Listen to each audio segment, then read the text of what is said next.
Oh, the dive went really well. Very happy. The visibility was much better than it was a couple weeks ago when everybody went out, and we found lots of nice worms, got great samples for the worms. The push cores went well. The mud is nice, it holds nice and still for you.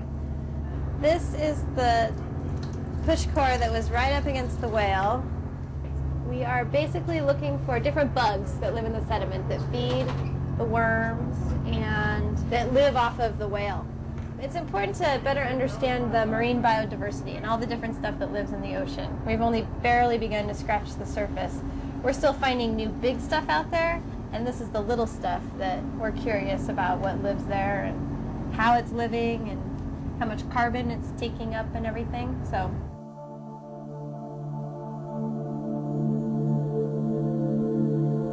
Yeah, the ROVs are fabulous.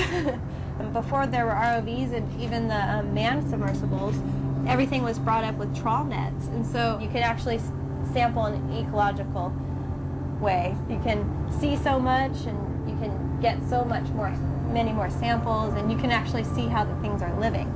I feel like a lot of the stuff we do is really great and really cutting edge, especially the engineering, all the little neat toys we've built. Very, very cool.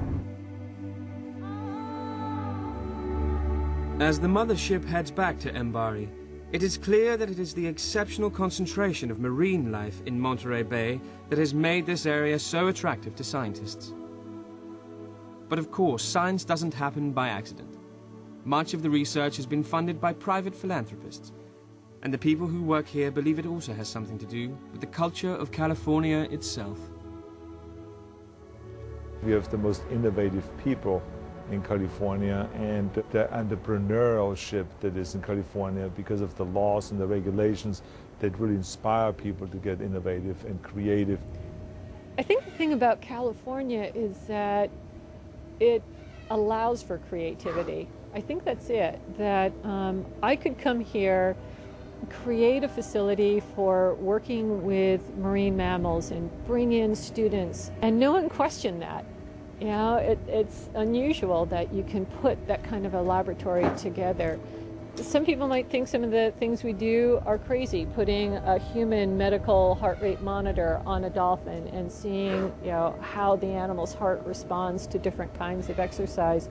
And yet you saw that it can open doors not only to the survival of these animals in the wild, but to human survival. And that just takes being really creative and maybe a little crazy. And California allows that. I think people that live here feel very blessed in many ways, but you know, there's this incredible set of natural resources, and it's always been this magnet for attracting people that are sort of out there on the edge.